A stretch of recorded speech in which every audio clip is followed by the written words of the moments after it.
Om Shanti. English translation of VCT number 343. Clarified on 16th November 2005 at Pune, Maharashtra.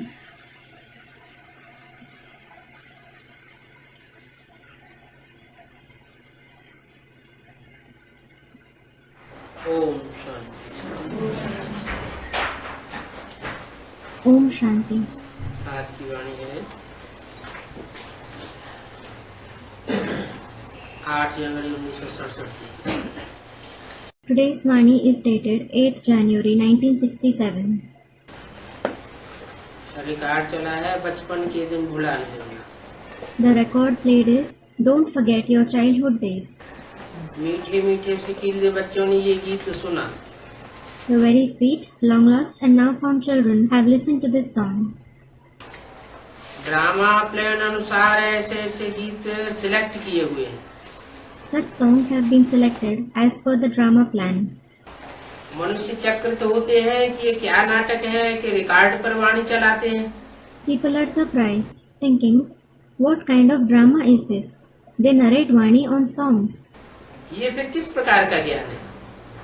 What kind of knowledge is this?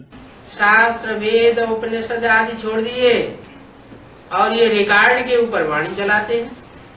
They kept the scriptures, the Vedas, the Upanishads, etc. aside and they narrate Vani on these songs. ये बातें भी तुम बच्चों की बुद्धि में हैं। You children have these concepts in your intellect. क्या What? कि फिल्मी रिकॉर्डों के जो पुराने गीत हैं उन गीतों के आधार पर बाबा वाणी चलाते हैं। Baba narrates Vani according to the old songs of the records of film. और वेद उपनिषद और शास्त्र सारे छोड़ दिए, पीछे छोड़ दिए। ये क्या बात हुई? And he kept all the Vedas, the Upanishads, the scriptures, etc. He has kept them aside. What is this? जो भी गीतकार हैं या जो भी कवि हैं, पुराने कवि हों तो भी उनकी भावना में सात्विकता समाई हुई होती है और नए कवि हैं तो उनकी भी भावना में सात्विकता समाई हुई होती है। All the composers or all the poets, whether they are old poets or the new poets, their feelings are full of satvikta. तो जो फिल्मी गीतकार हैं उन गीतकारों ने भी फिल्म में जो गीत बनाए हैं वो गीत बनवाने वाला भी बाप ही है। The songs that those composers have made in films, the one who makes them write those songs is the Father alone. और वो गीत ड्रामा में फिट होते हैं। And those songs fit in the drama. तुम बच्चों की बुद्धि में है कि हम बेहद के बाप के बने हैं। You children have it in your intellect. We have belonged to the unlimited Father. जिनसे अतीन्द्रिय सुख मिलता है। We receive super sensuous joy from Him. ऐसे बाप को भूलना नहीं है। You mustn't forget such Father. बाप की याद से ही जन्म जन्मांतर के पाप दग्ध होने हैं। The sins of many births have to be burned to ashes only through the Father's remembrance. ही क्यों लगा दिया? Why was only added? बाप की याद के सिवाय और कोई दुनिया में दूसरा नहीं है जिसकी याद से हमारे जन्म जन्मांतर के पाप भस्म हो जाएं। क्यों? Apart from the Father's remembrance, there isn't anyone else in the world through whose remembrance the sins of our many births will be burned to ashes. Why? और कोई की याद से भस्म क्यों नहीं हो सकते और उसे एक ही याद से ही क्यों भस्म हो सकते हैं? Why can't they turn to ashes through the remembrance of anyone else? And why can they turn to ashes only through the remembrance of that one? क्योंकि उसके पाप और पुण्य कर्मों का कोई खाता कभी बनता ही नहीं। It is because no karmic account of sin or merit of his is created. ऐसे की याद में रहने से हमारे पाप जो भी 63 जन्म में हुए हैं वो सब भस्म हो जाएंगे। If we stay in the remembrance of such one, all our sins which we have committed in the 63 births will turn into ashes. ऐसे ना हो जो याद को छोड़ दो और विकर्म रह जाए। It shouldn't be that you leave out remembrance and vikarm are left. माया काय में इंटरफेयर करती है? याद में इंटरफेयर करती है। What does Maya interfere in? She interferes in remembrance. और माया के इंटरफेयर करने से तुम कमजोर पड़ जाओ और याद को छोड़ दो तो क्या रिजल्ट होगा? If you become weak and leave remembrance because of the interference of Maya, what will be the result? जो विकर्म है पूर्व जन्मों के वो बाकी रह जाते, The vikarm of previous births will remain. पाप कर्म रह जाएंगे तो सजा खानी पड़ेगी। If sinful actions remain, you will have to suffer punishments. सजा खानी पड़ेगी तो दुनिया में भी ऐसे ही होता है कि जो सजा याफ्ता होते हैं उनको ऊंची नौकरी नहीं मिलती। If you have to suffer punishments, it happens the same in the world as well. That those who are punished don't get high-class jobs. तो यहाँ भी ऐसे ही है, जो जितनी जास्ती सजाएं खाते हैं उनका नंबर माला में या कोई भी मालाओं में नीचे होता जाता है। So, it is the same here as well. The more someone suffers punishments, the lesser his number will be in the rosary or any rosary. पद भी कम हो जाएगा। ऐसे बाप को अच्छी रीति याद करने का पुरुषार्थ करना चाहिए। He will also be demoted. You should make the purusharth of remembering such father very well. कैसे बाप को? What kind of father? जिसकी याद करने मात्र से पाप कर्म भस्म हो जाते हैं। By merely remembering whom, the sinful actions turn into ashes. अच्छा, पापी की याद करेंगे तो क्या होगा? Acha, what will happen if you remember a sinner? महापापी की याद करेंगे तो पाप बढ़ेंगे। If you remember a great sinner, your sins will increase. और उसमें पाप है ही नहीं, निष्पाप है। कहते ना, ये आदमी तो निष्पाप है। Quite the opposite. He, meaning the father, doesn't have sins at all. He is sinless. It is said, isn't it? This man is certainly sinless. निष्कलंक है। He is unblemished. इसको कोई कलंक नहीं लगा सकता, इसको कोई पाप लग नहीं सकता। No one can blemish him. He can't accumulate any sin. पापी नहीं है, निष्पापी है। He isn't sinful. He is sinless. तो ऐसे के संग से हम भी निष्पापी बन जाएंगे। So, we will also become sinless by accompanying such one. तो अच्छी रीति याद करने का पुरुषार्थ करना चाहिए। जैसे बच्चे और बच्ची की सगाई होती है तो फिर एक दो को याद करते रहते हैं। So, you should make the purusharth of remembering him very well. For example, when a boy and a girl are engaged, they keep remembering each other. क्या मिसाल दिया? What example was given? सगाई होती है तो दिल एक दूसरे से लग जाती है। When they are engaged, their heart gets attached to each other. तुम्हारी भी सगाई हुई है। You have also been engaged. फिर जब तुम कर्मातीत अवस्था को पाते हो तब फिर विष्णुपुरी से जाओगे। Then, when you attain Karmatit stage, you will go to Vishnupuri, Vishnu's abode. Vishnupuri में जाएंगे। You will go to Vishnupuri. अभी कौन सी पुरी में है? Which Puri, meaning abode, are you in now?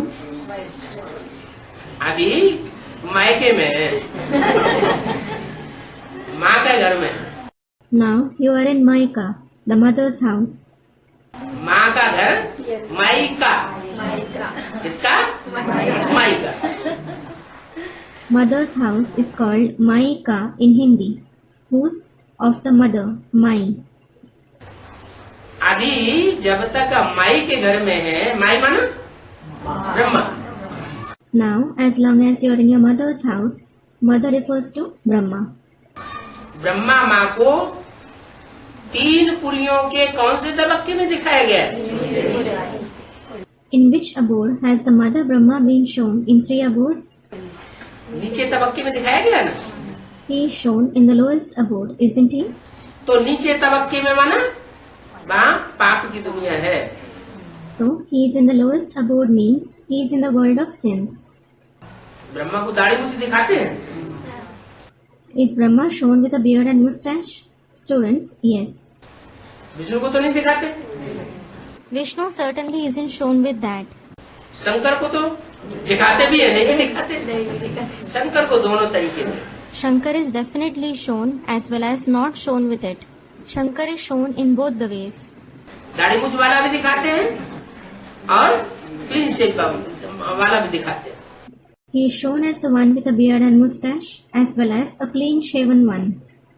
Clean shave माना विकारी नहीं है। Clean shaven means he isn't vicious. देवताएं सब निर्विकारी होते हैं, इसलिए सब देवताओं को दाढ़ी मूछ नहीं दिखाई जाती।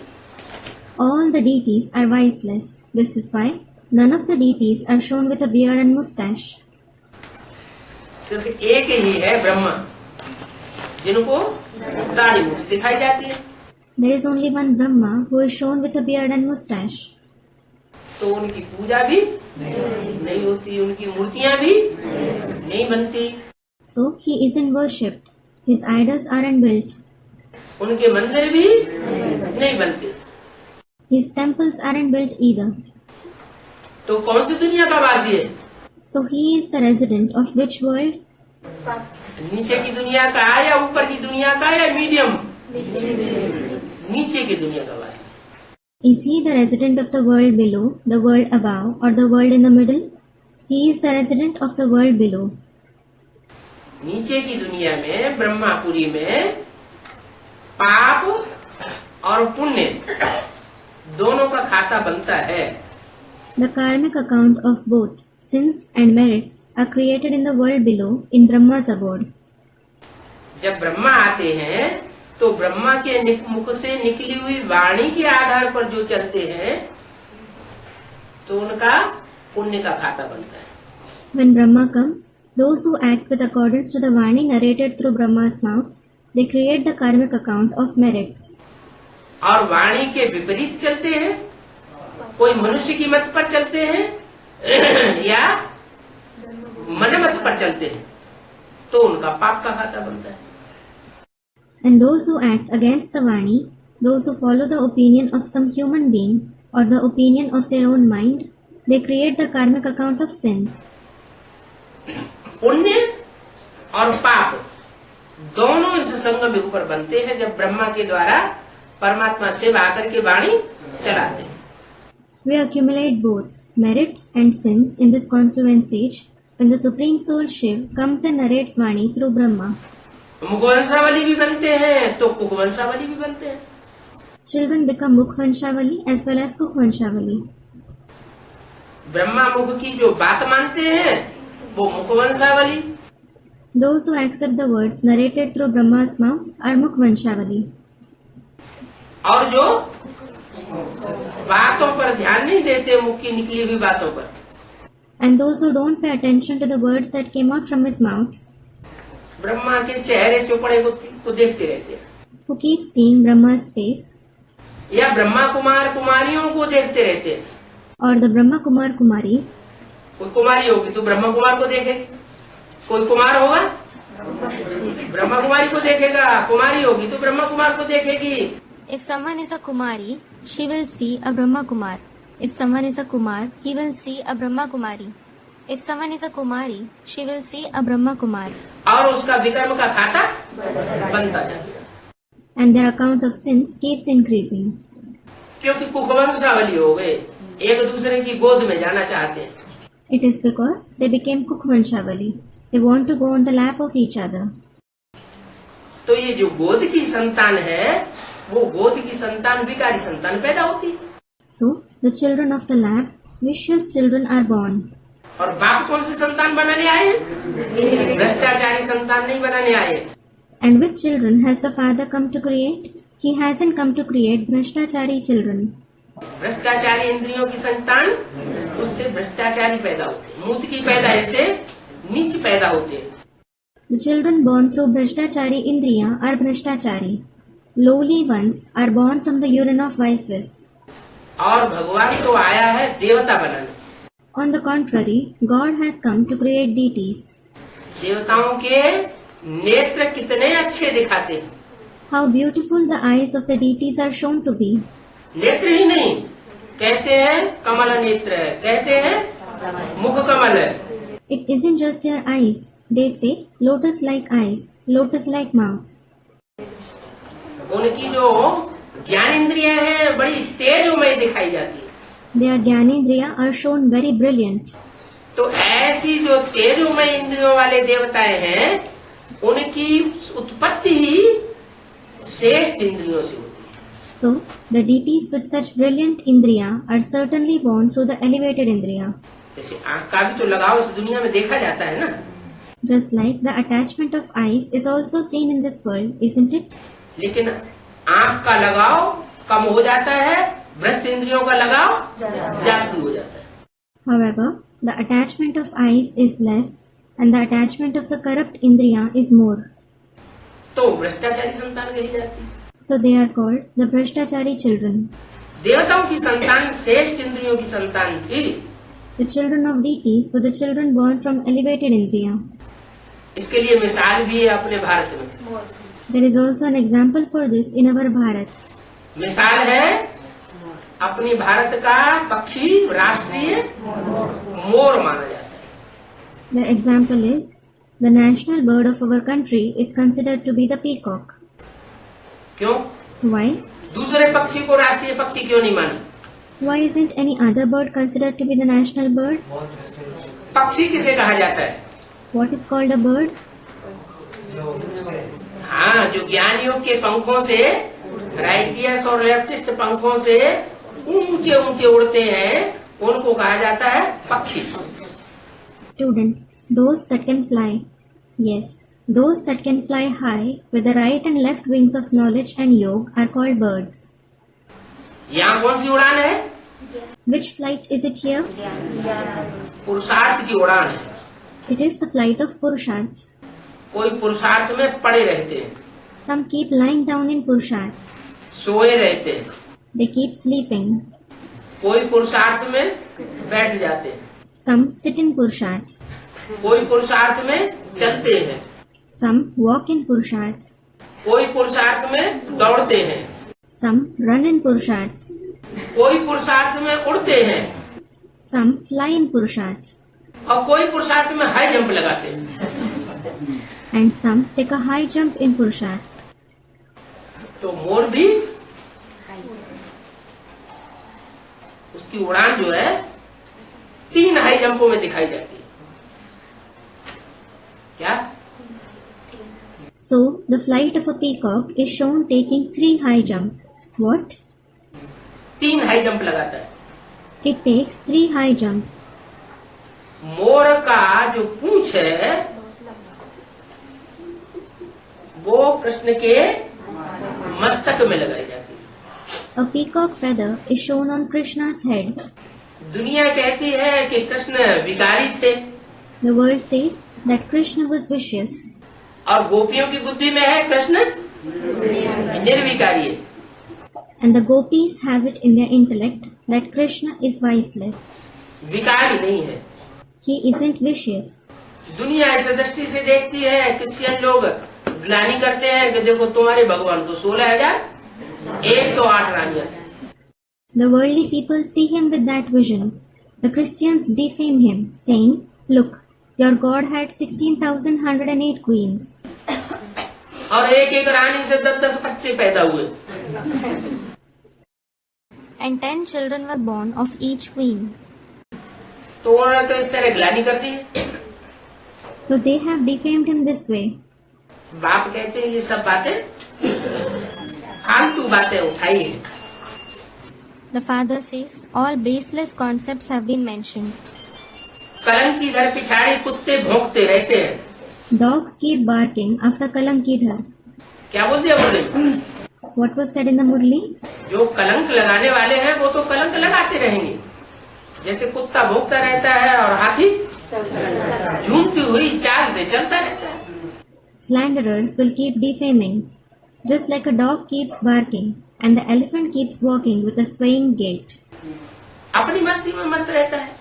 he is lost in his elation. तो ऐसे ही इस संगम युग के टाइम पर जो श्रेष्ठ पुरुषार्थी हैं वो पवित्रता की धारणा करते हैं। Similarly, the elevated Purusharthis assimilate purity at this time of the confluence age. और जितनी ही पवित्रता की धारणा करते हैं उतनी ही पुरुषार्थ में ऊंची उड़ान भरते हैं। And the more they assimilate purity, the higher they fly in Purusharths. पवित्र रहेंगे तो ऊंची उड़ान भरेंगे। If they stay pure, they will fly high. ब्राह्मणों की जीवन का अनुभव होगा, You must have had this experience in the Brahmin life. 20 बार का अनुभव होगा। Some must have experienced it 20 times. जब विकार में गिरते हैं तो बुद्धि डल हो जाती है, When you indulge in vices, your intellect becomes dull. और जब निर्विकारी रहते हैं तो बुद्धि हाई स्टेज पर रहती है। And when you refrain from vices, your intellect is at a high stage. क्यों? Why? क्योंकि प्योरिटी में वो ताकत है जो दुनिया के हर काम करा लेती है। It is because purity has the power to accomplish every task in the world. देवताएं कोई धंधा नहीं करते थे सत्युग त्रेता में, Deities didn't used to do anything in the golden and the silver age. सिर्फ पवित्र थे। They just stayed pure. तो पवित्रता की पावर से नेचर जो है उनका भाव स्वभाव पवित्र होने के कारण कुदरत उनको हर चीज मुहैया कराती थी। Because of the power of purity, as their feelings and nature were pure, nature used to provide everything to them. दुनिया का कोई ऐसी सुख साधन सामग्री नहीं है जो देवताओं को प्राप्त न होती हो। There isn't any happiness, means or material of the world that the deities don't attain. तो ये कौन सी पावर हुई? So which power is it? Purity की पावर हुई। It is the power of purity. ये प्योरिटी की पावर जो है वो कहाँ से आती है? From where does this power of purity come? Ever pure से आती है। It comes from the ever pure one. इस सृष्टि पर एवर प्योर कोई नहीं है। There isn't anyone who is ever pure in this world. नंबरवार पवित्र आत्माएं हैं। All the souls are pure number-wise. देव आत्माएं बहुत पवित्र माने जाते हैं। Deity souls are considered to be very pure. देवात्माओं में भी नंबरवार है। There are number-wise among the deity souls too. कोई 16 कला संपूर्ण, कोई 15, कोई 14 कला संपूर्ण। Some are complete with 16 celestial degrees. Some are complete with 15 or 14 celestial degrees. कोई 8.25 कला संपूर्ण। Some are complete with 8.25 celestial degrees. जब 8 कलाएं रह जाती है तो मनुष्य कहे जाते हैं। When there are 8 celestial degrees, they are called human beings. द्वापर युग से From the copper age. तो देवताई जो स्वभाव बनता है वो उनकी प्योरिटी की पावर के आधार पर बनता है। So, the divine nature that the deities have, they have it because of their power of purity. ये प्योरिटी की पावर कैसे इकट्ठी होती है? How do they accumulate this power of purity? याद से इकट्ठी। They accumulate it through remembrance. याद से भी इकट्ठी होती है और कोई कोई का स्वभाव संस्कार भी ऐसा होता है अनेक जन्मों का कि वो अनेकों के संपर्क संसर्ग में नहीं आते।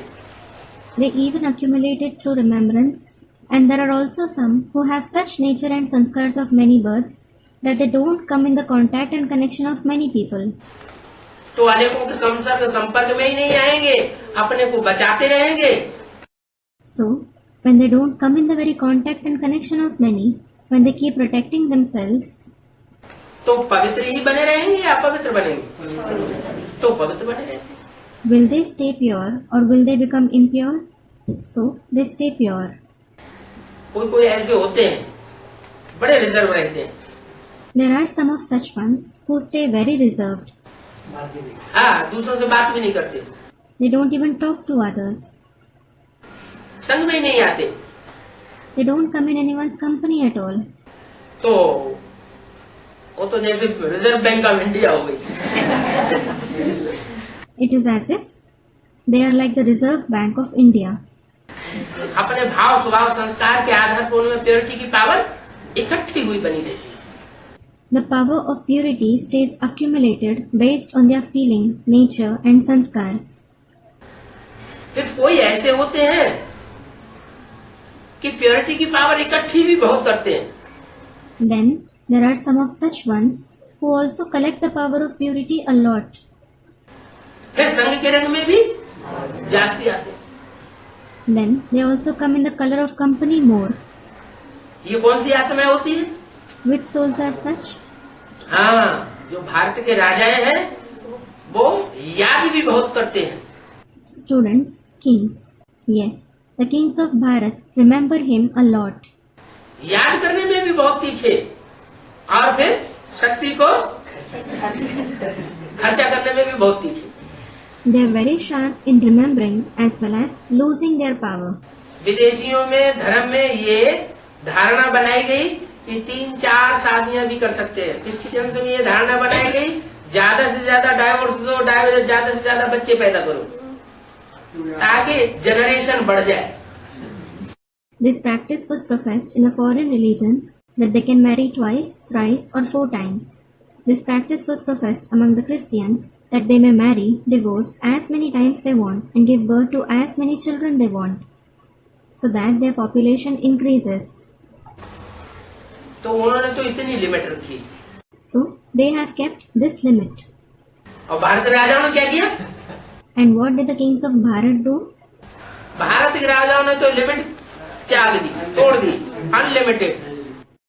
They crossed the limit. They had unlimited queens और कृष्ण का मिसाल पकड़ लिया and caught hold the example of Krishna.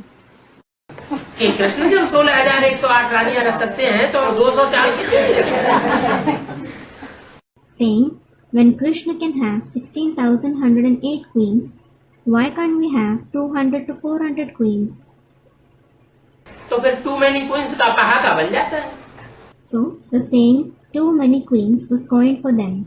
अनेकों रानियां होंगी तो राजकाज क्या संभालेगा?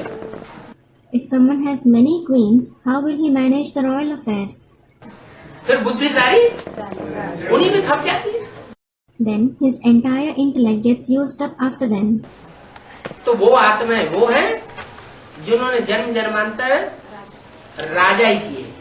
So they are those souls who ruled for many births. एक तो विकारी राजाएं होते हैं और एक होते हैं निर्विकारी राजाएं। निर्विकारी राजाएं होते हैं सत्यपुत्री तरह। Some are vicious kings and some are viceless kings. There are viceless kings in the golden and the silver age. और विकारी राजाएं होते हैं द्वापर कलयुग। And there are vicious kings in the copper and the iron age.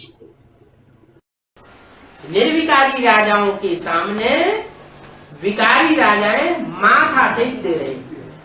Vicious kings keep bowing in front of the viceless kings. मंदिर में जाते हैं। They go to temples.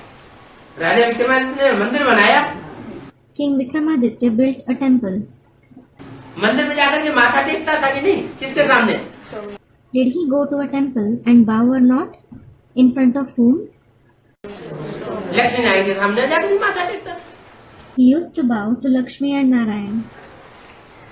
तो विकारी राजा ज्यादा बड़े हुए या निर्विकारी राजा ज्यादा बड़े हुए?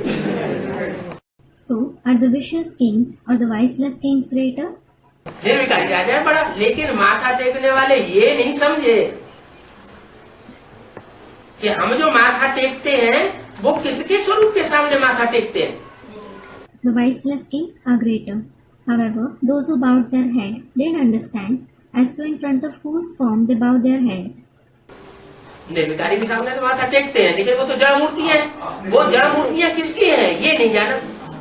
They do bow their head in front of the viceless ones, but they are non-living idols. They didn't know whose non-living idols they are. वो जड़ मूर्तियां स्वयं माथा टेकने वालों की ही मूर्तियां।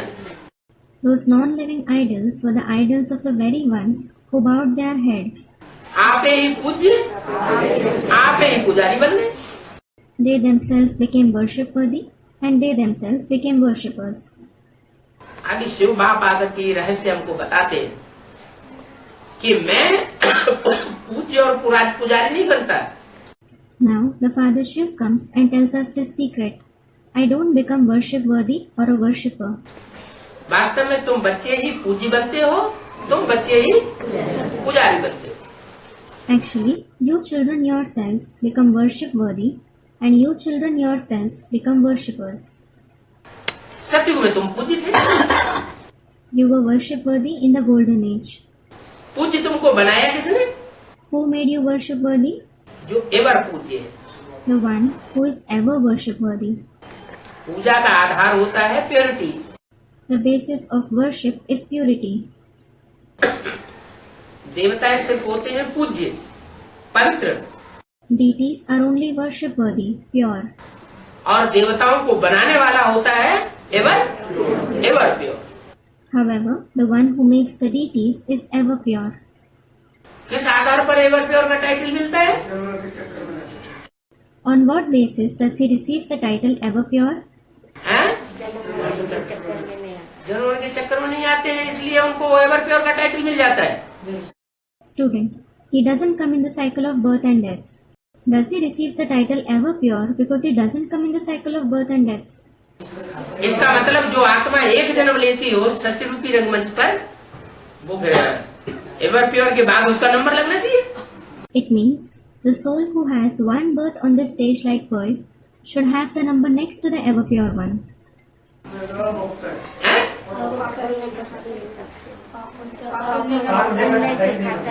अरे किसी को टाइटल मिलता है तो कुछ काम किया होगा तब तो टाइटल मिलेगा, उपाधि मिलेगी। बिना कुछ किए धरे ऐसे ही उपाधि मिल जाती है। Student comments. Arey, if someone receives a title, he must have done something. It is then that he receives the title. Will he get a title without doing or achieving anything? कोई research करता है तो उसको PhD की उपाधि मिलती है। When someone does research, he receives the title of PhD. हाँ, और जो भी है, वो जो भी मनुष्य आत्मा है वो संग के रंग में आती है। संगात संजायते कामा। Student replies, yes, all the other human souls come in the color of company. Sangat sanjayate kama. क्या किसी के संग में आने से कामनाएं उत्पन्न होती है? What? It means when someone comes in someone else's company, he has desires. कामात क्रोधो अभिजायते। Kamat krodho abhijayate. कामनाओं की जब पूर्ति नहीं होती है तो क्रोध पैदा होता है। Means when desires aren't fulfilled, he becomes angry. क्रोधात भवति सम्मोह। क्रोध होता है तो संपूर्ण मोह पैदा होता है, सम्मोहन हो जाता है। Krodhat bhavati sammoha means when you become angry, you have complete attachment. You get captivated.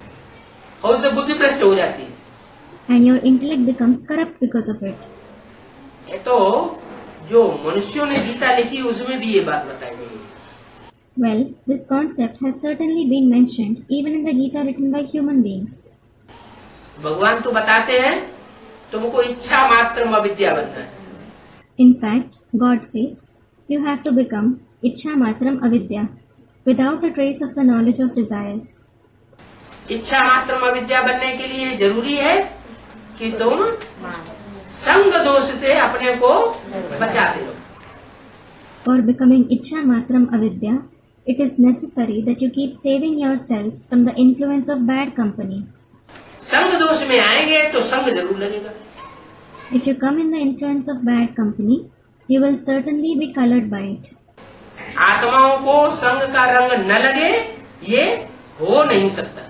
It isn't possible that the souls aren't colored by company. चाहे रामकृष्ण की ही सशक्त आत्माएं क्यों न हो, Even if they are the powerful souls of Ram and Krishna, उनको भी संग का रंग इस सृष्टि पर आकर के लगता जरूर है। they are also colored by company after coming to this world. एक तुरिया सोल ऐसी है जिसको संग का रंग नहीं लगता। There is only one unique soul who isn't colored by company. उसका प्रूफ क्या है? What is its proof?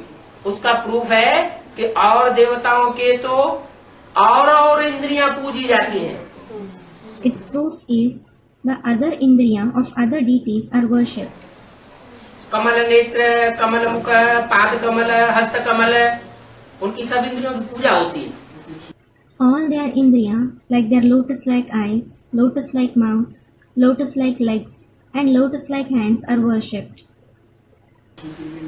और भगवान के लिंग की पूजा होती है। Whereas God's ling is worshipped. इसका मतलब लिंग से भी कर्म करते हुए भी वह पवित्र रहता है, अपवित्र नहीं बनता। It means he stays pure despite performing actions through the ling too. He doesn't become impure. माना मूत पलिति नहीं बनता। जो मूत पलिति बनते हैं माना डिस्चार्ज हो जाते हैं, शक्ति क्षीण हो जाती है, उनको अमोघ वीर्य नहीं कहा जा सकता। It means he doesn't become dirtied by the urine of lust. Those who become vicious means those who discharge, who lose vigor, can't be called amog virya. और शंकर को अमोघ वीर्य कहा जाता है। Whereas Shankar is called amog virya. अमोघ वीर्य का मतलब क्या हुआ What does amog virya mean? कि वो संग में आते हैं, लेकिन बुद्धि से शंकर को याद किसकी रहती है? एक शिव की याद रहती है। He does come in the company of many, but whom does Shankar remember through his intellect? He remembers one Shiv. तो बुद्धि से, मन बुद्धि से जो पतित नहीं होगा, वो कर्मेंद्रियों से भी पतित नहीं हो सकता। So, the one who doesn't become impure through his mind and intellect, he can't become impure through his karmendriya either. कैसे? How? मन बुद्धि जहाँ जाएगी तो कर्मेंद्रियां भी अपना भोग भोगेंगी। Where the mind and intellect goes, the karmendriya will also seek their pleasure. मन बुद्धि नहीं जाएगी तो कर्मेंद्रियां भी अपना भोग नहीं भोग सकती। If the mind and intellect doesn't go somewhere, the karmendriya can't seek their pleasure either.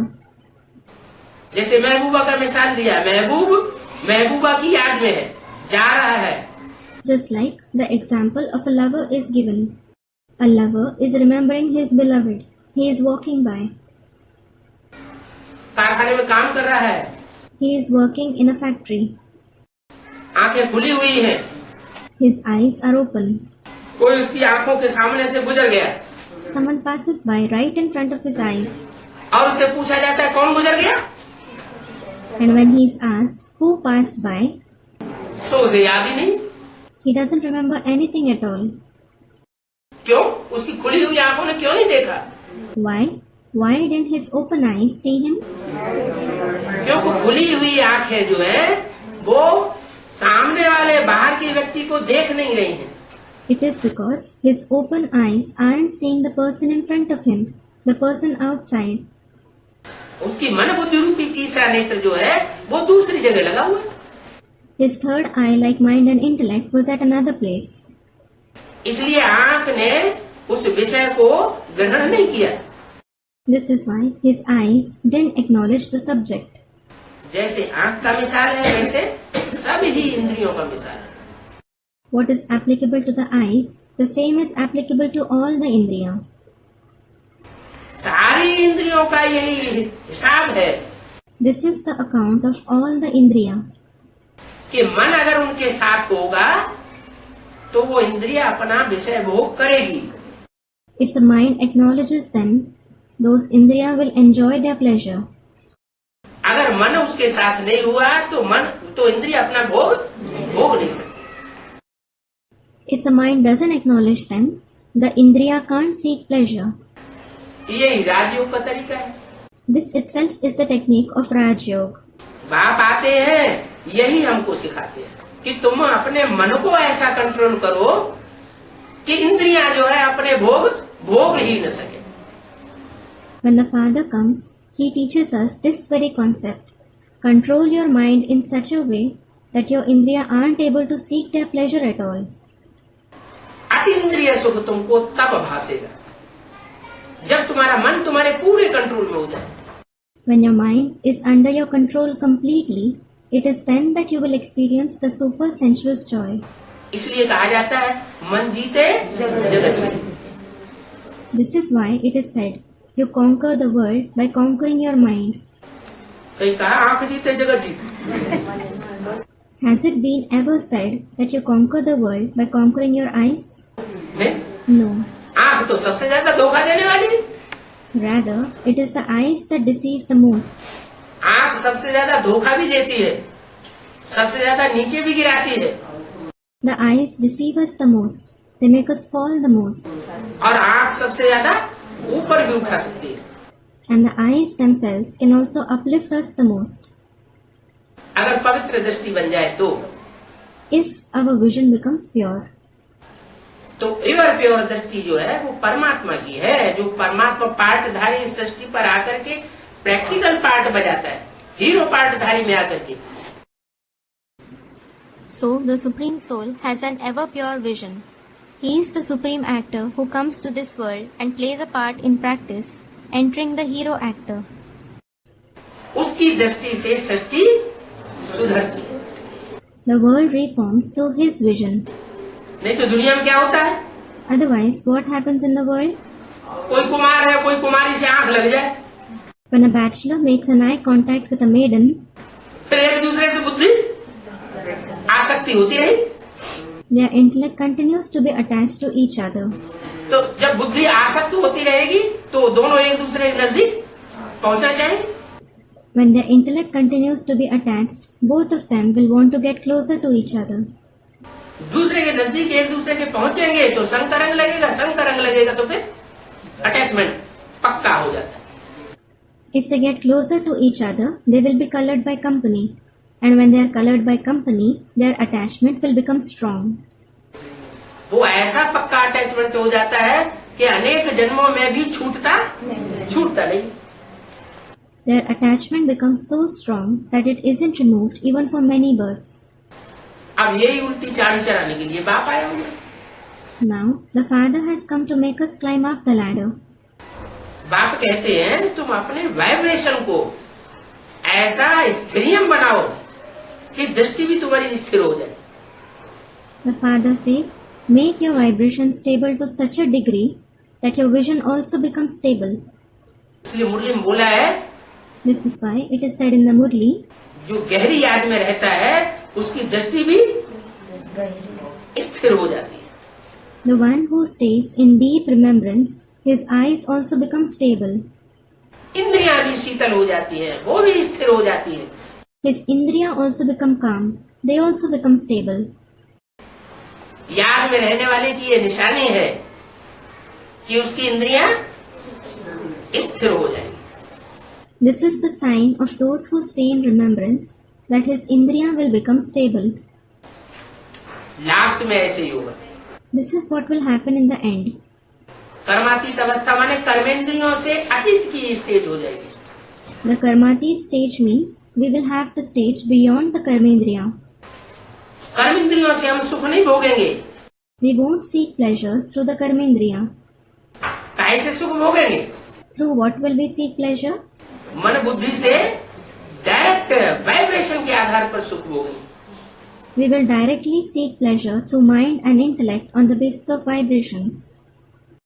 मिसाल What is the example? मिसाल पपीता का। The example of a papaya. पपीता का वृक्ष होता है नर और मादा। There are male and female trees of papaya. मादा यहाँ खड़ा हुआ है और पपीता नर वृक्ष बहुत 2 किलोमीटर दूर खड़ा हुआ हो, बाकी कहीं भी न हो।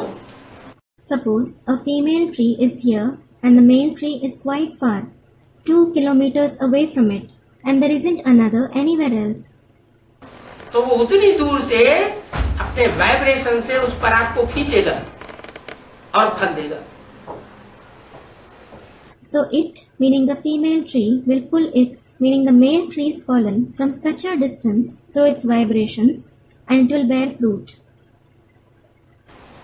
अगर नर वृक्ष 2 किलोमीटर के दायरे में न हुआ तो फल दे नहीं सकता। If there isn't the male tree in the vicinity of 1 or 2 kilometers, it can't bear fruits. तो जड़ा जीव जंतु में ऐसा हो सकता है। मोर का मिसाल, So, When this can happen among inert creatures and beings, there is the example of a peacock. मोर जो है वो डांस करता है और मोरनी उसका आंसू पी लेती है। When a peacock dances, the peahen brings its tears. श्रेष्ठ इंद्रिय है नेत्र, The eyes are the elevated indriya. उस आंसू से ही उसका गर्भ रह जाता है। It, meaning the peahen, conceives with just those tears. ये एक दो मिसाल किस लिए देखे जाते हैं? Why are these one or two examples given? इसलिए देखे जाते हैं कि भगवान जब आकर के पढ़ाई पढ़ाए तो मनुष्यों को निश्चय बैठ जाए। They are given so that when God comes and teaches, people have faith. नहीं तो आज की दुनिया में अनिश्चय बुद्धि बहुत है। Otherwise, there are many who have a doubting intellect in today's world. निश्चय ही नहीं बैठेगा तो पुरुषार्थ कहाँ से करेंगे? If they don't have faith at all, how will they make purusharths? अभी बाप कहते हैं निश्चय बुद्धि विजयते, अनिश्चय बुद्धि विनश्यते। तो निश्चय जो है, निश्चय और अनिश्चय है, ये बाप के ऊपर पहले करना है, बाप के ज्ञान के ऊपर करना है और अपने पार्ट के ऊपर निश्चय करना है। Now the Father says, those with a faithful intellect will gain victory. Those with a doubting intellect will be destroyed. First of all, you must have faith and not doubt on the Father's knowledge and your part. कि हमारा श्रेष्ठ part है। Thinking, my part is elevated. संकल्प जो ऐसे आने चाहिए जो संकल्प नेगेटिव न हो। You should have such thoughts that no negative thoughts arise. Positive ही संकल्प हम करें, उसको कहते हैं ज्ञान। You should have only positive thoughts. It is called knowledge. अगर अज्ञान होगा तो नेगेटिव संकल्प ज्यादा पैदा होंगे। If there is ignorance, you will have more negative thoughts.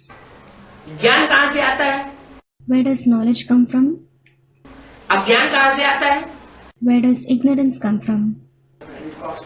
ज्ञान आता है एक बाप से, भगवान से। Knowledge comes from one Father, from God.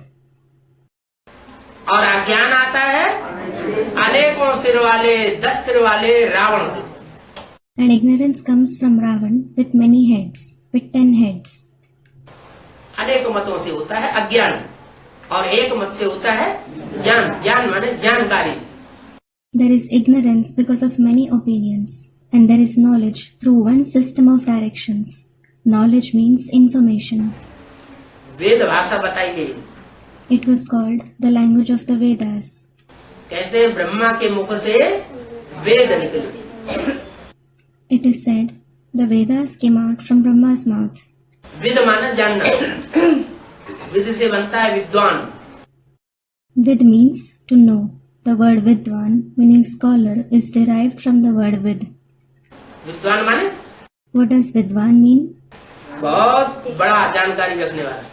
The one who has a wide range of information. तो ब्रह्मा के मुख से वेद निकले। So, the Vedas came out from Brahma's mouth. वो तो नाम दे दिया वेद, They have certainly named it the Vedas. लेकिन वास्तव में सच्चाई की जानकारी का खजाना ब्रह्मा के मुख से तब निकलता है जब सुप्रीम सोल ज्योति बिंदु शिव उसमें प्रवेश करता है। However, the treasure of the information of truth actually comes out from Brahma's mouth when the Supreme Soul, the point of light Shiv, enters him.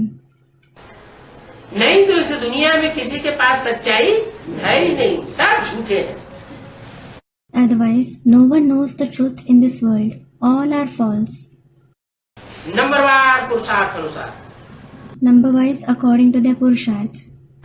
सत्य कोई इस दुनिया में है नहीं। कहते हैं हम सत्संग में जाते हैं, No one is true in this world. They say, we go to satsang, true gathering. लेकिन सत्संग में कोई जाता ही नहीं, सत्य कोई है ही नहीं। However, no one goes to a satsang. No one is true. सत्य सिवाय परमात्मा के, सिवाय सदगुरु के और कोई सच्चा इस दुनिया में होता ही नहीं। Except the Supreme Soul, the Sadguru, no one is true in the world. Sikh लोग कहते हैं हे सदगुरु अकाल मूर्त। The Sikhs say, One Sadguru Akal Murt. माने सदगुरु एक है और गुरु अनेक है। It means Sadguru is one and the Gurus are numerous. तो सारे गुरु जो है वो झूठे हो गए कि सच्चे हो सदगुरु हुए? So, are all the Gurus fake or are they the true Sadguru? जब सदगुरु है ही एक तो बाकी सब झूठे गुरु हो गए। When Sadguru is one alone, all the others are fake Gurus. झूठे गुरु हैं, झूठे गुरु झूठी बातें पढ़ाते हैं तो दुनिया की मेंटेलिटी नीचे गिरती जा रही है। They are fake Gurus. They teach false concepts. So the mentality of the world is falling. दुनिया में दुख दर्द बढ़ता चला जा रहा है। Sorrow and pain is increasing in the world. अभी सच्चा बाप आया हुआ Now the true Father has come. और वो आता ही तब है जब ये दुनिया पूरी दुर्गति को पाती है। And he comes only when this world undergoes complete durgati, degradation. सतो प्रधान सतयुग में नहीं आता, He doesn't come in the Satopradhan golden age. सतो सामान्य त्रेता में नहीं आता, He doesn't come in the Sato-samanya silver age. रजो प्रधान द्वापर में नहीं आता, He doesn't come in the Rajo-pradhan copper age. तमो प्रधान कलयुग में भी नहीं आता। He doesn't come in the Tamo-pradhan iron age either. जब कलयुग का भी अंतिम चरण होता है, बहुत दुखी हो जाते हैं, तो उसे आना पड़ता है। When it is the last step of the iron age too, when people become very sorrowful, he has to come. कि मैं अपने बच्चों को जाकर के आत्माओं को जाकर के दुखी से सुखी बनाऊं, अशांत से शांत करूं। Thinking, I should go and make my children, the souls, happy from being sorrowful, peaceful from being restless. तो शांति का तरीका बताता है। So, he tells us the method of attaining peace. पहला पहला क्या तरीका बताता है? What method does he tell us first of all? हाँ, तुम अपने को देह समझते हो? Student, consider yourself a soul. Yes, you consider yourselves to be a body. तो देह समझने से अशांति आती है। So you become restless because of considering yourselves to be a body. 5 तत्वों में बुद्धि जितनी रमण करेगी, तो जैसे मिट्टी को याद करती है। The extent to which your intellect delights in 5 elements, it is as if you are remembering soil. मिट्टी को याद करने से तुम्हारी बुद्धि मिट्टी बन गई। Your intellect has become soil because of remembering soil. पत्थरों को याद करने से, पत्थरों की मूर्तियों को याद करने से तुम्हारी बुद्धि पत्थर बुद्धि बन गई। Your intellect has become a stone-like intellect because of remembering the stones, the idols made of stones.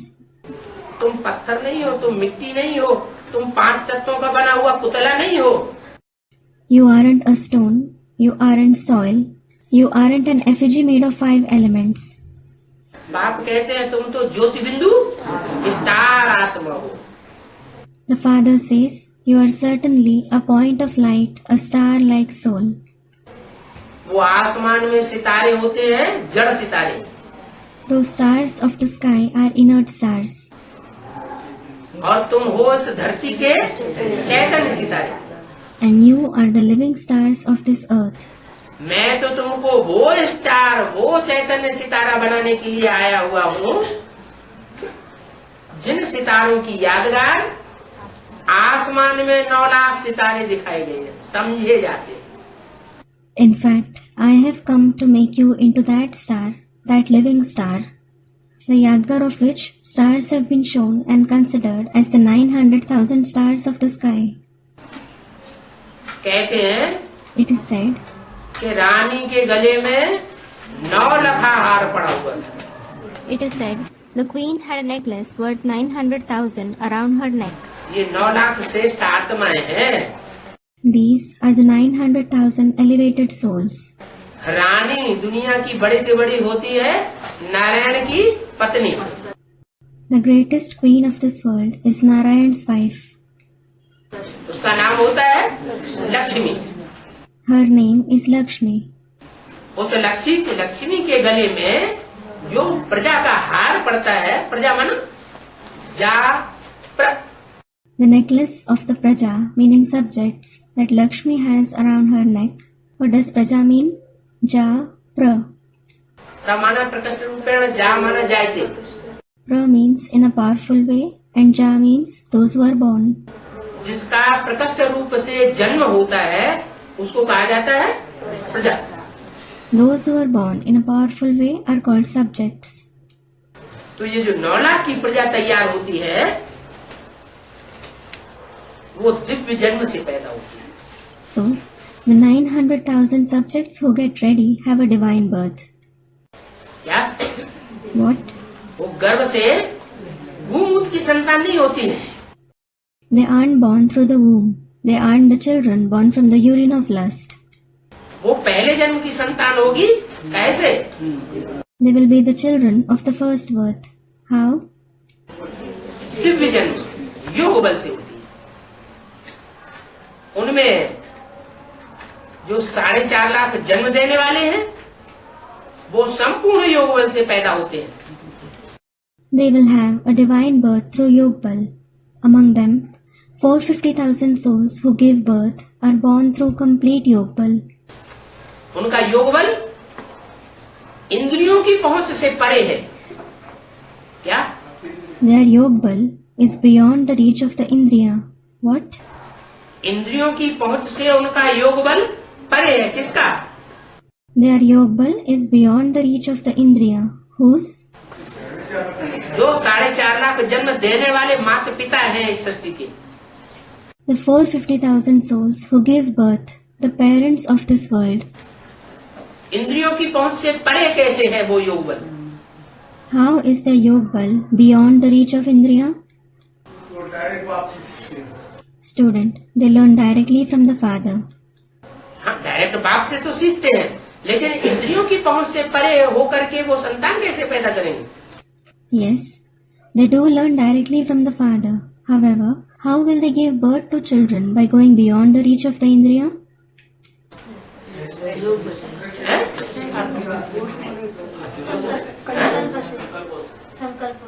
हाँ, माने वाइब्रेशन से ही. Students, through thoughts. Yes, that is, through vibrations. उनके वाइब्रेशन में ही इतनी तीव्रता होगी कि उससे ही संतान पैदा हो जाएगी. Their very vibrations will have such intensity that children will be born through them. जिसके लिए लक्ष्मी नारायण का चित्र दिखाया हुआ है. For this, the picture of Lakshmi and Narayan is shown. Lakshmi Narayan बैठ सब खड़े हुए हैं, एक दूसरे को देखते भी नहीं. Lakshmi and Narayan are standing. They aren't even seeing each other. और उनके बच्चे राधा कृष्ण वो एक दूसरे को दृष्टि देख रहे हैं. And their children Radha and Krishna are seeing each other. उनका मिसाल दिया जाता है कि राधा की दृष्टि सतयुग में कृष्ण में डूबेगी, कृष्ण की दृष्टि राधा में डूबेगी. Their example is given that in the golden age, Radha's vision will be engrossed in Krishna's and Krishna's vision will be engrossed in Radha's. वहाँ व्यभिचार कभी होता ही नहीं. सतयुग और त्रेता द्वापर सतयुग और त्रेता में 2500 वर्ष तक सृष्टि में कोई प्रकार का व्यभिचार नहीं होता. There is no adultery there. There won't be any kind of adultery in the golden and the silver age for 2500 years in the world. जब व्यभिचार नहीं होता, वैश्यावृत्ति नहीं होती, न ज्ञानेंद्रियों की और न कर्मेंद्रियों की. When there isn't adultery, when there isn't prostitution, neither of the Jnanendriya nor of the Karmendriya. ज्ञानेंद्रियों से भी दृष्टि से भी व्यभिचार नहीं होता और कर्मेंद्रियों से भी व्यभिचार नहीं होता. इसलिए उस सृष्टि में सुख ही सुख होता है. There isn't adultery through Jnanendriya, through vision, and there isn't adultery through Karmendriya either. This is why there is happiness and just happiness in that world. दुख का नाम निशान. There isn't the name and trace of sorrow. आज की दुनिया है वैश्यालय. Today's world is Vaishalaya, meaning a brothel. ये वैश्यालय कौन से युग से शुरू होता है? From which age does this Vaishalaya start? द्वापर से. उसका नाम द्वापर क्यों दिया? From the Copper Age. Why was it named Dwapar? क्योंकि दो दो मतें हो जाती है, दो दो धर्म हो जाते हैं, दो दो राज्य हो जाते हैं, दो दो कुल हो जाते हैं। It is because there are two opinions, two religions, two kingdoms, two clans. तो ऐसी द्वैतवादी जो दुनिया है, उस दुनिया में सबको दुख मिलता है। So, everyone suffers sorrow in such a dualistic world. अद्वैत जो दुनिया थी वो देवताओं की थी। The non-dualistic world was of the deities. वो अद्वैत देवताओं की दुनिया किसने बनाई? Who created that non-dualistic world of deities? Advaita, Non-dualistic, जहाँ कोई दूसरा है ही नहीं, एक शिव बाबा दूसरा न कोई। there is no one else there, one Shiv Baba and no one else. तो उसे अद्वैत दुनिया बनती है। That is the non-dualistic world.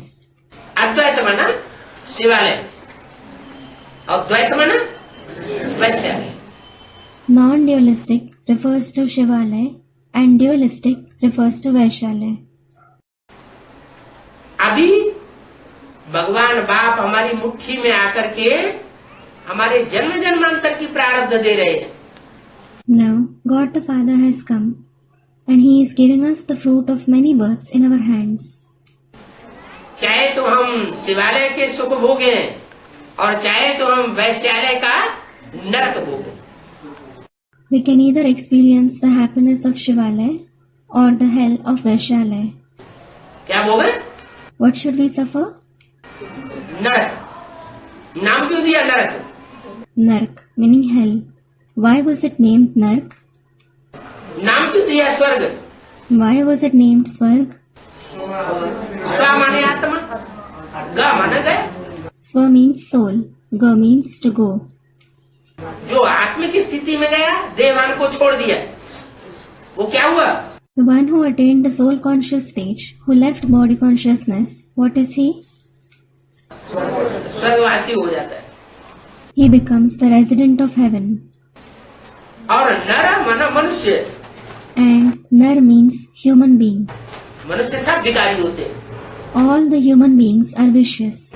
देवताएं सब निर्विकारी होते हैं। All the deities are viceless. तो मनुष्य जो विकारी होते हैं, विकारी मनुष्य जो भी करेगा, नर जो करेगा, क्या करेगा? नर। So the human beings who are vicious, whatever the vicious human beings do, what a man, that is Nar, does, what will he create? Nark. नर क्या करेगा?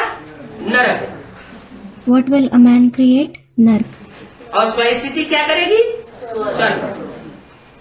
And what will the stage of the self create? Swarg. तो ये अंतर पड़ जाता है।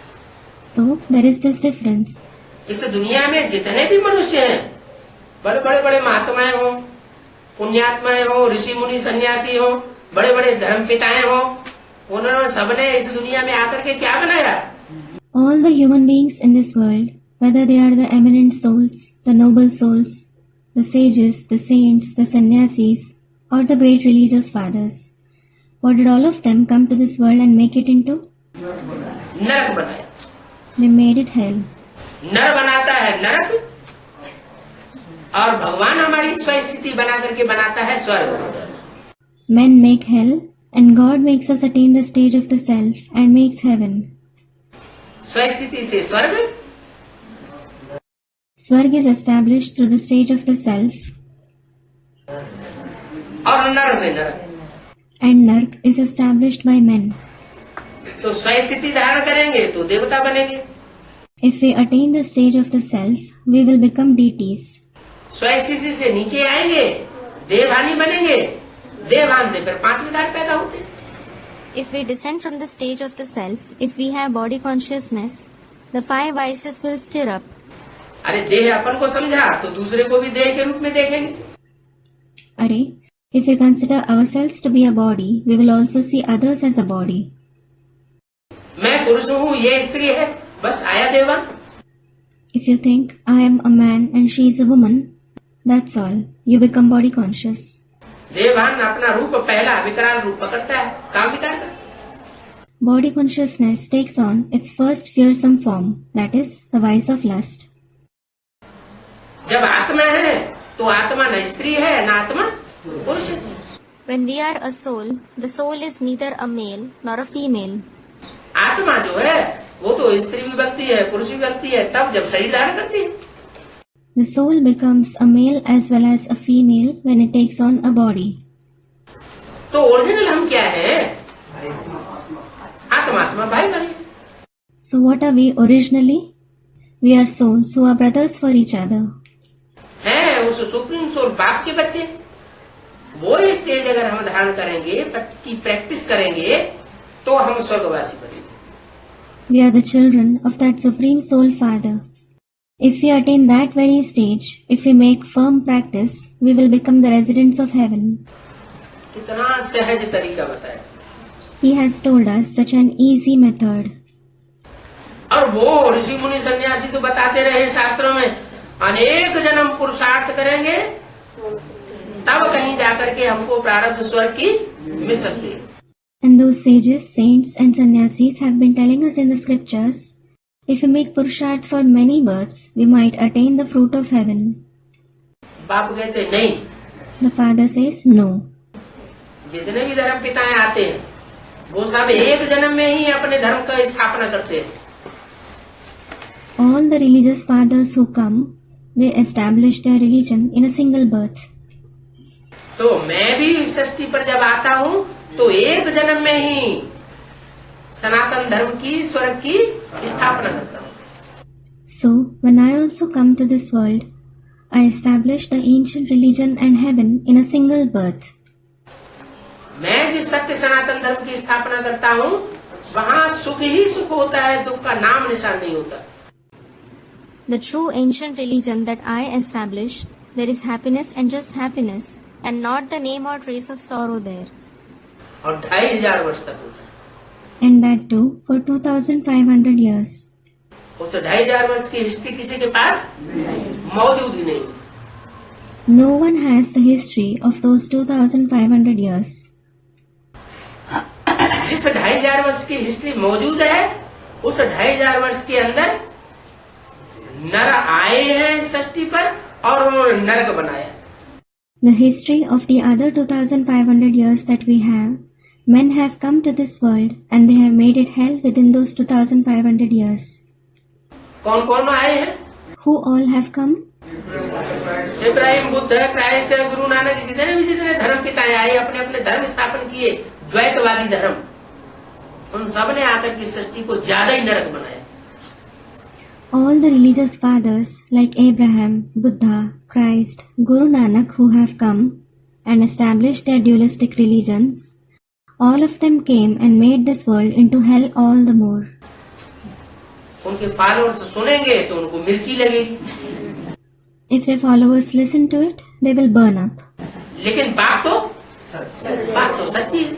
However, the concept is certainly true. सच्ची बात को जो सत्य बाप के सच्चे बच्चे होंगे वो मान लेंगे। The true children of the true father will accept the true concept. सच्चे बच्चे कौन से होते हैं? Who are the true children? जो सूर्यवंशी होंगे सो मानेंगे। The Suryavanshis will accept it. Suryavansh के बाद होता है Chandravanshi. There is Chandravansh after the Suryavansh. चंद्रमा किससे रोशनी लेता है? From whom does the moon take light? सूर्य से। It takes light from the sun. Gita में लिखा है कि भगवान जब आते हैं तो सबसे पहले ज्ञान किसको सुनाते हैं? सूर्य को सुनाते हैं। It is written in the Gita, when God comes, whom does he narrate knowledge first of all? He narrates it to the sun. तो सूर्य से सूर्यवंशी पैदा होते हैं। So, the Suryavanshis are born through the sun.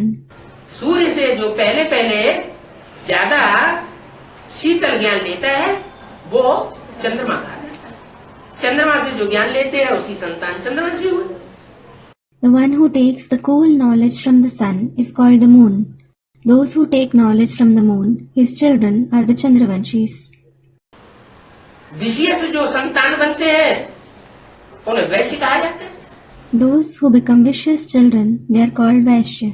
वो इब्राहिम के बच्चे हुए। They are the children of Abraham. तब से दुनिया विशेष हुई। The world became vicious ever since.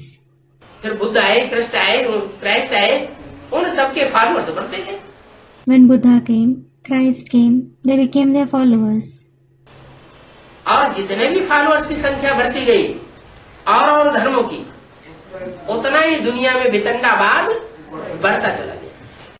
The more the number of followers of other religions increased, the more the number of quarrels increased in the world. शुरुआत में तो हर धर्म सात्विक होता है, तो अच्छा लगता है। Every religion is sattvic in the beginning. It feels good then. ये सृष्टि भी एक वृक्ष है, झाड़ This world is also a tree. है। गीता में कहा गया अश्वत्थ वृक्ष। It has been termed the Ashwatth tree in the Gita. इसका नाम क्या दिया? What was it termed? अश्वत्थम प्राहुव्ययम। Ashwattham Prahuravyayam. अश्वत्थ वृक्ष है। It is the Ashwatth tree. अश्व माना घोड़ा, मनरूपी घोड़ा, मनरेव आत्मा। Ashwa means a horse like mind. Manarev Atma. वेदों में मन बुद्धि को ही आत्मा कहा है। In the Vedas, the mind and intellect itself is called the soul. ये मनरूपी घोड़ा जब स्थिर हो जाए, When this horse-like mind becomes stable, तो इस सारे सृष्टि के राज को, सृष्टि रूपी वृक्ष के राज को पहचान सकता है। it can recognize the secret of the entire world, the tree-like world. तो ये जो वृक्ष है मनुष्य सृष्टि का, इस मनुष्य सृष्टि के वृक्ष में सब पत्ते दिखाए हुए हैं। All the leaves have been shown in this tree-like human world. अभी सारे पत्ते मौजूद हैं। Now all the leaves are present. सब जानते हैं जब नए नए पत्ते निकलते हैं तो बड़े अच्छे लगते हैं। Everyone knows. When the new leaves come out, they look very good. फिर वही पत्ते पुराने हो जाते हैं, पीले पड़ जाते हैं, टूट फूट जाते हैं, तो सब खराब खराब लगते हैं। When those very leaves become old, when they turn yellow and fall, they look bad. तो नए नए जो भी धर्म आए इस सृष्टि पर, वो सब कोमल कोमल पत्ते थे, Kople. So the new religions that came in this world, they were all tender new leaves. और सबको अच्छी लगती थी उस समय। Everyone used to like them at that time. तो कन्वर्ट होने लगी धड़ाधड़ धड़ाधड़। So they started converting to it rapidly. ये नहीं जानते थे कि ये बाद वाले धर्म है। They didn't know they are the religions that came to existence later. ये रजो प्रधान समय में आए हैं, They have come in the Rajo Pradhan time, तमो प्रधान समय में आए हैं। in the Tamo Pradhan time. जो तमो प्रधान समय में आए हुए हैं, वो धर्म सात्विक होंगे या तामसी होंगे? Will the religions that have come in the Tamo Pradhan time be sattvic or tamasic? तामसी होंगे, क्योंकि तामसी दुनिया के बीच में आए हैं।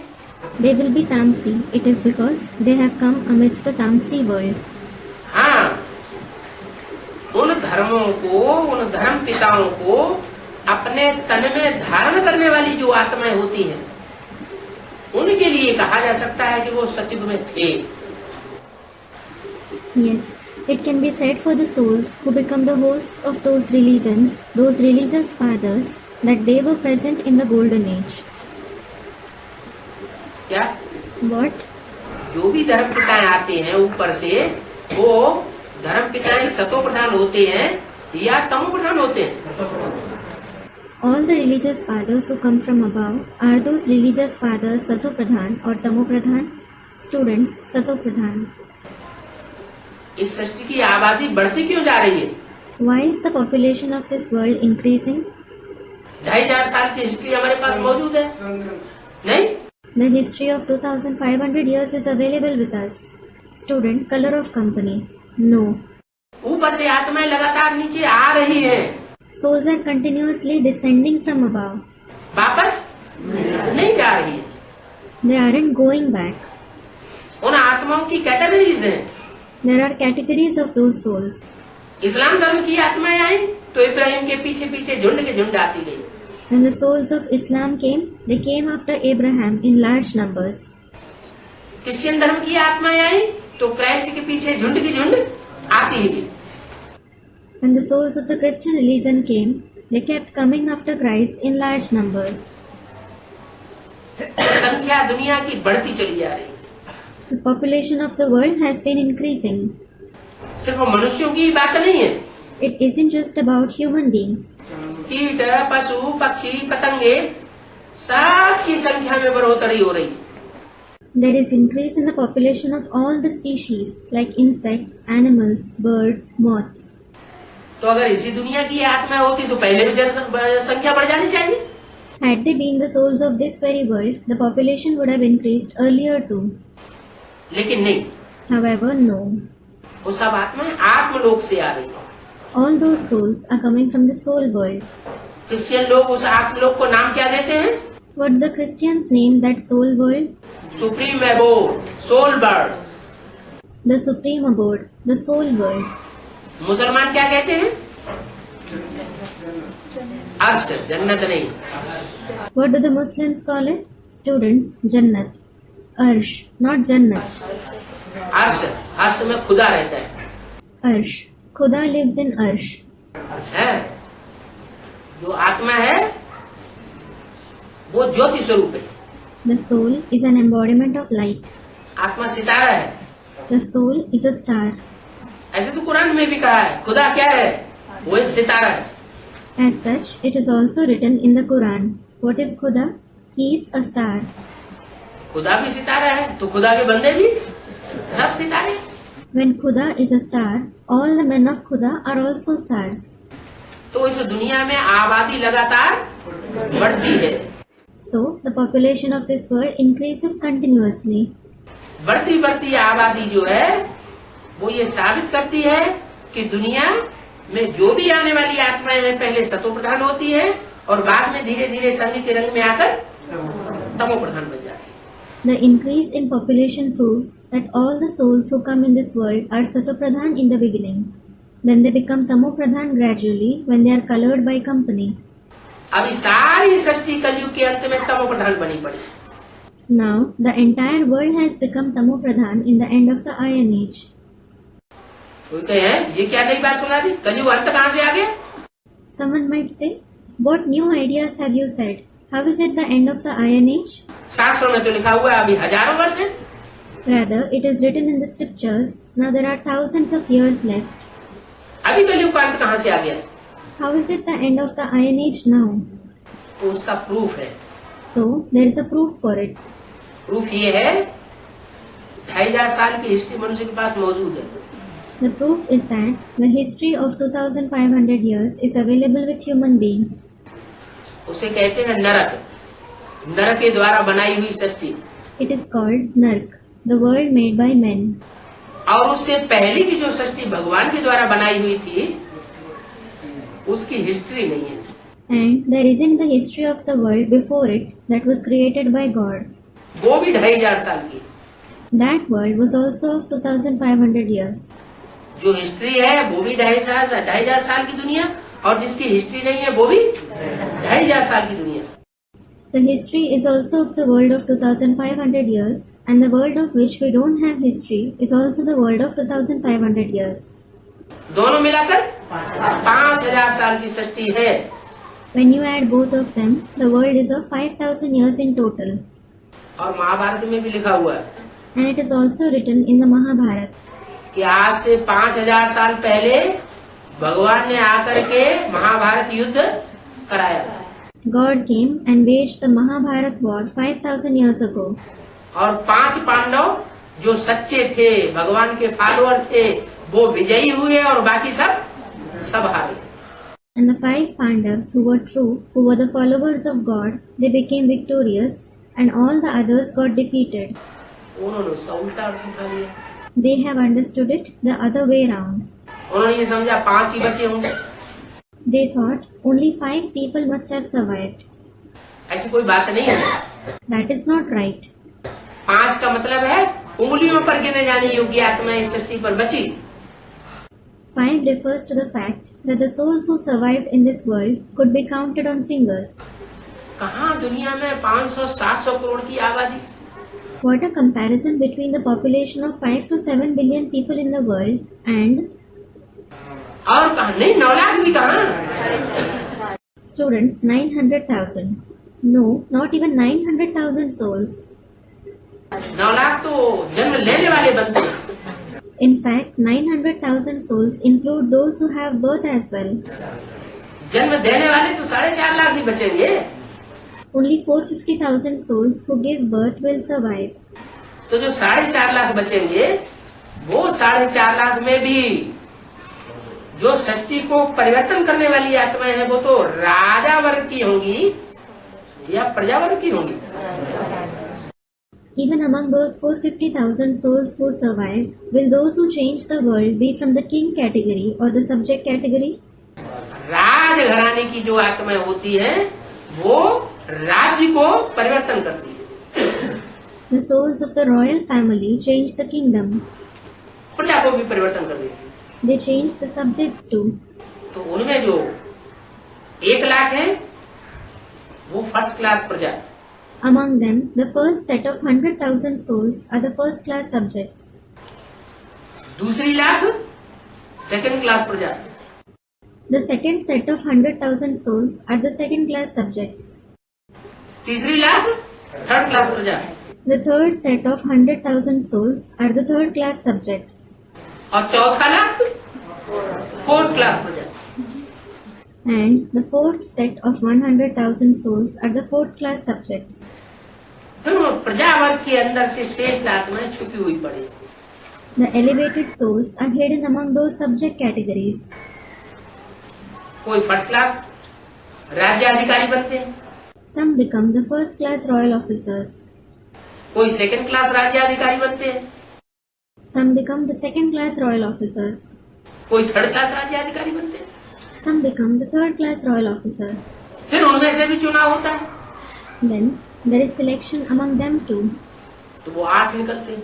Then the 8 souls come out. जो अष्ट देव कहे जाते हैं, जो पूजे जाते हैं, कोई भी शादी करेंगे, यज्ञोपवीत करेंगे, तो वो अष्ट देव नवरत्न की पूजा करते हैं, नवग्रह बना करके। Who are called the 8 deities who are worshipped. When a marriage ceremony, when the ceremony of wearing the sacred thread is held, they worship the 8 deities, the 9 gems as the 9 planets. आज भी उनकी पूजा, कोई भी अनुष्ठान करेंगे, उनका पहले पूजन करेंगे। They are worshipped even today. No matter what ritual someone performs, they will worship them first. इससे साबित होता है कि भगवान अकेला कुछ नहीं करता। This proves that God doesn't do anything all by himself. कोई विशेष आत्माएं होती हैं जो उनकी विशेष सहयोगी बनती है। There are some special souls who become his special helpers. वो इस सृष्टि के पहले पहले पूर्वज हैं। They themselves are the first ancestors of this world. पूर्वज माना जिन्होंने पहले पहले जन्म लिया। Ancestors, Purvaj means those who were born first of all. जा माना जन्म, पूर्व माने पहले। Ja means to be born and Purva means first.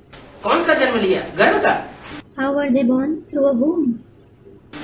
गर्भ का नहीं, दिव्य जन्म। Not through a womb. They had a divine birth.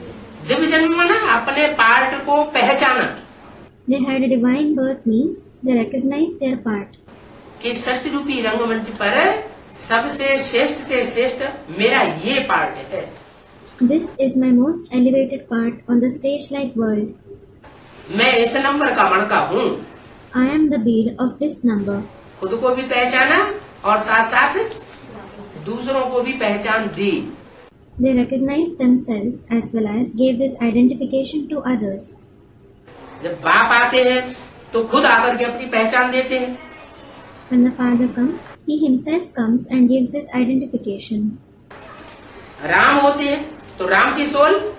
There is Ram, the soul of Ram. कब राम की पहचान कौन देगा? कोई दूसरा देता है क्या? So who will give Ram's identification? Does someone else give it? हर आत्मा अपने पार्ट को पहले पहचानती है और अपने को स्वतः ही अपनी वाचा से, अपनी दृष्टि से, अपनी वृत्ति से, अपनी कर्मेंद्रियों से स्वतः ही अपने को प्रत्यक्ष करती है और दूसरे उसको पहचानते हैं कि इनका ये पार्ट है। Every soul recognizes his part first, and he automatically reveals himself by his speech, his vision, his vibrations, his karmendriya, and others also recognize it. Yes, this is their part. 500 crore आत्माएं जो भी हैं, वो सब बिंदु बिंदु आत्माएं पार्टधारी हैं। All the 5 billion souls, the point-like souls, are actors. रंगमंच पर कोई पार्ट बजाने वाला हो और वो ये कहे कि हमें अपने पार्ट का पता ही नहीं, If there is an actor who plays a part on the stage and if he says that he doesn't know about his part at all, तो उसको तो बुद्धू ही कहेंगे। he will certainly be called foolish. तो हर जन्म में तो हम बुद्धू होते हैं, So, we are certainly foolish in every birth. लेकिन अभी तो बाप हमको मिल गया ना। However, we have certainly found the Father now, haven't we? अभी तो षष्ठी रूपी रंगमंच का डायरेक्टर आया हुआ है ना। Now, the director of the stage-like world has come, hasn't he? वो डायरेक्टर इन आंखों से किसी को दिखाई नहीं देता, That director isn't visible to anyone through these eyes. वो तो ज्योति बिंदु है, सदैव सदा शिव है। In fact, he is always a point of light. He is Sadashiv. लेकिन वो पर्दे के पीछे रह करके हमको इशारे तो दे रहा है ना। However, he is certainly giving us the cue from behind the curtain, isn't he? देव आत्मा इशारे को समझती है, The deity souls understand those cues. मनुष्य समझ नहीं पाते, वो कहने से समझते हैं। Human beings aren't able to understand them. They understand something on being told. और जो राक्षसी किस्म की आत्माएं हैं, वो कहने से भी नहीं समझती और इशारे से भी नहीं समझती, वो फिर उनके धर्मराजी मालिक है। And the souls of the demonic kind don't understand even on being told or by indications. Then their master is Dharmaraj himself. तो जो श्रेष्ठ आत्माएं हैं, वो पहले अपने पार्ट को समझ लेती है और समझ करके संसार में प्रत्यक्ष होती है। So the elevated souls understand their part earlier, and they are revealed in the world after understanding it. तो मुट्ठी भर होंगे या ज्यादा होंगे? So will they be a handful or more? थोड़ी सी आत्माएं श्रेष्ठ होती हैं, A few souls are elevated. प्रजावर्ग की ढेर सारी होती है।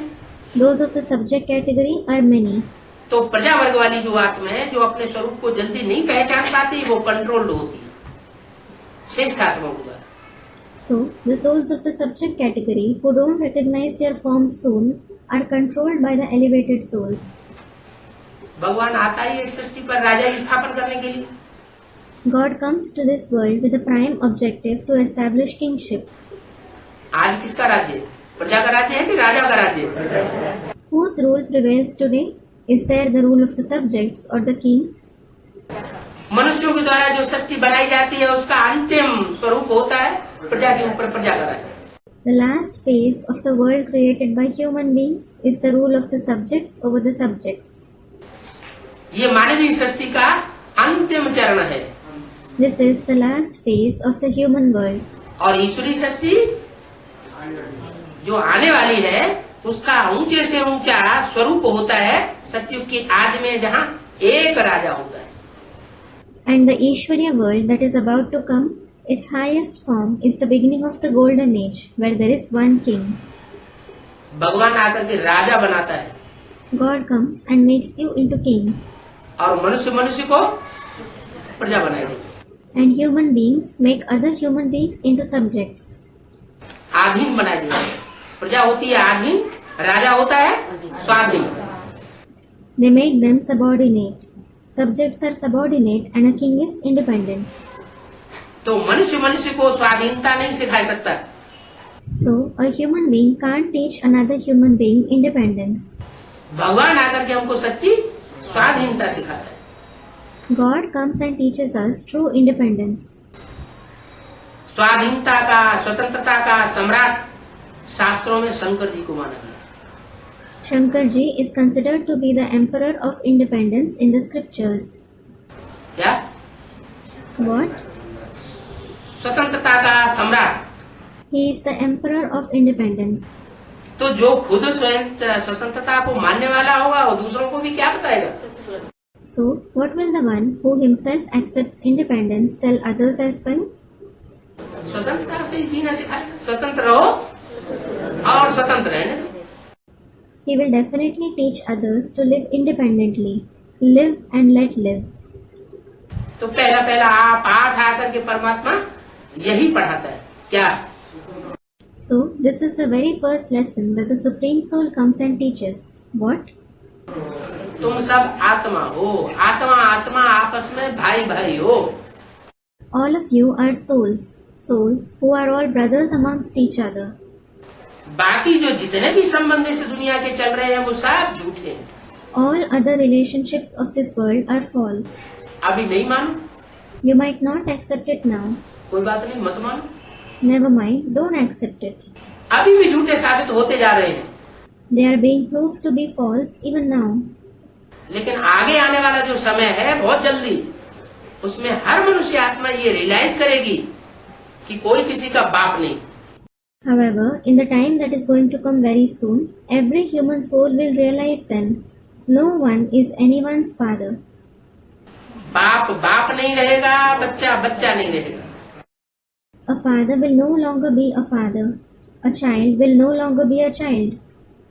माँ माता ने, अभी भी माँ माता नहीं रही। उड़ीसा में इतना आकार पड़ता है बीच बीच में। A mother will no longer be a mother. Even now, mothers are no longer mothers.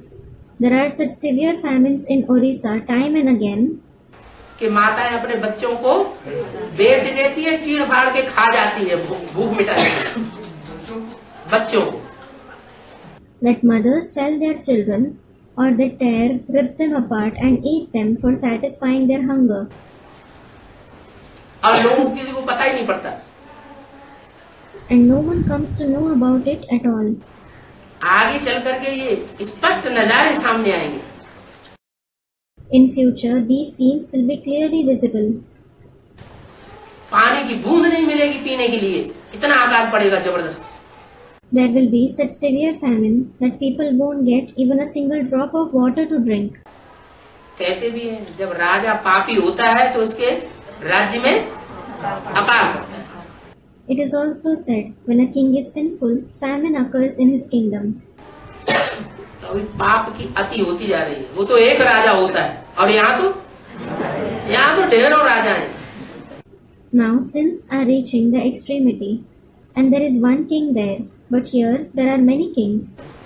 जो कुर्सी में बैठा वही राजा अपनी राजा ही चलाता है, अपनी मनमानी करता है।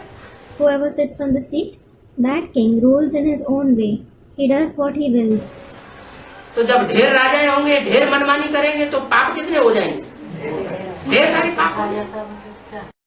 So, when there are many kings, when many do what they will, to what extent will sins increase? Sins will increase a lot. तो वो पाप जो है वो सर पर चढ़कर के नाचेंगे।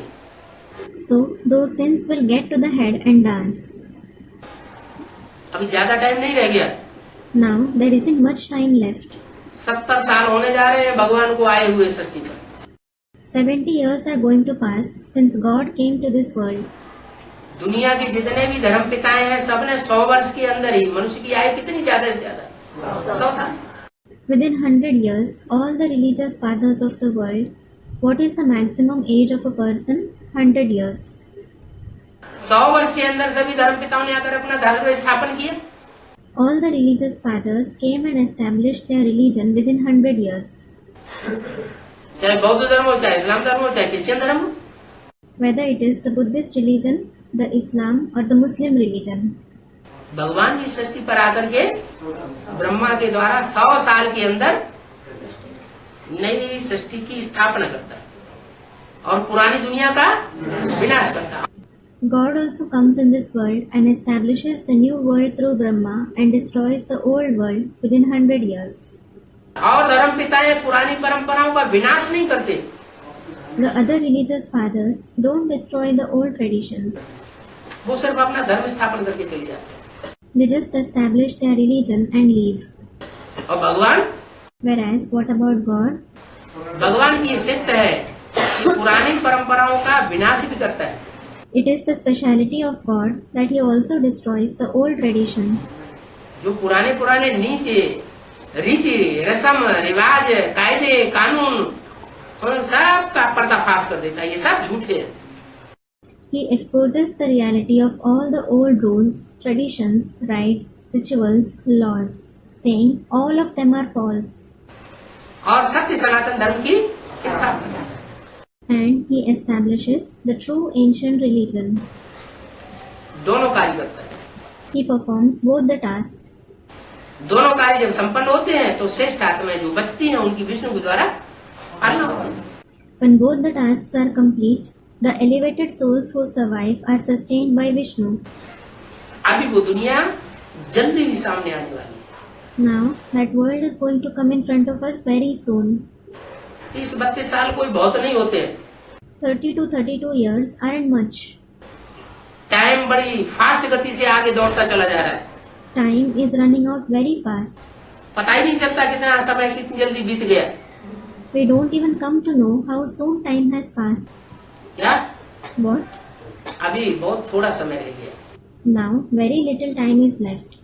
इस थोड़े से समय में बहुत कुछ कार्य होना है। Many things have to happen in this little time. बहुत परिवर्तन होने हैं। Many transformations are to take place. अभी तो भगवान भी गुप्त है और उसके परिवर्तन की गति भी गुप्त है। Now, God is hidden and the speed of transformation is also hidden.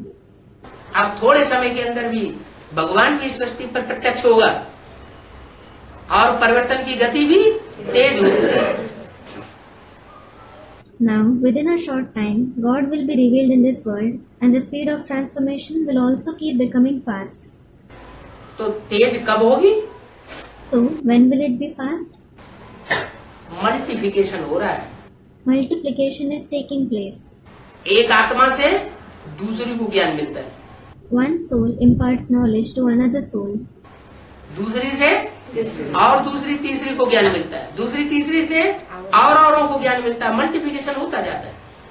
3 to 4 more people receive knowledge from the second one. Others receive knowledge from those 3 to 4 people. Multiplication keeps taking place. आत्मिक स्थिति वालों की संख्या बढ़ती जाएगी The number of those with soul conscious stage will keep increasing. और देहभान में रहने वालों की संख्या And the number of those who are body conscious घटती नहीं जाएगी। वो तो पलटती है, वो घटेगी नहीं कभी। students, it will keep decreasing. It won't keep decreasing. There are plenty of them. They will never decrease. लेकिन पावरफुल आत्मिक स्थिति वाले जब तैयार हो जाएंगे तो उनका संगठन इतना पावरफुल संगठन होगा कि वो हुजूम आत्माओं को अपने कंट्रोल में वाइब्रेशन से कर लेगा। However, when the ones with powerful soul conscious stage are ready, their gathering will be so powerful that they will control a large number of souls with their vibrations. Shivaji के पास कितनी सेना थी? How big an army did Shivaji have? मुट्ठी भर। Just a handful. और औरंगजेब के पास कितनी सेना थी? टिड्डी दल। And how big an army did Aurangzeb have? A swarm of locusts, meaning infinite. Aurangzeb जैसे शासनकर्ता को जिसके पास लाखों की तादाद में हुजूम था, सिपाहियों का, लोहे के चने चबा दिए। A king like Aurangzeb, who had thousands of groups of soldiers in his army, Shivaji's army gave him a bad time.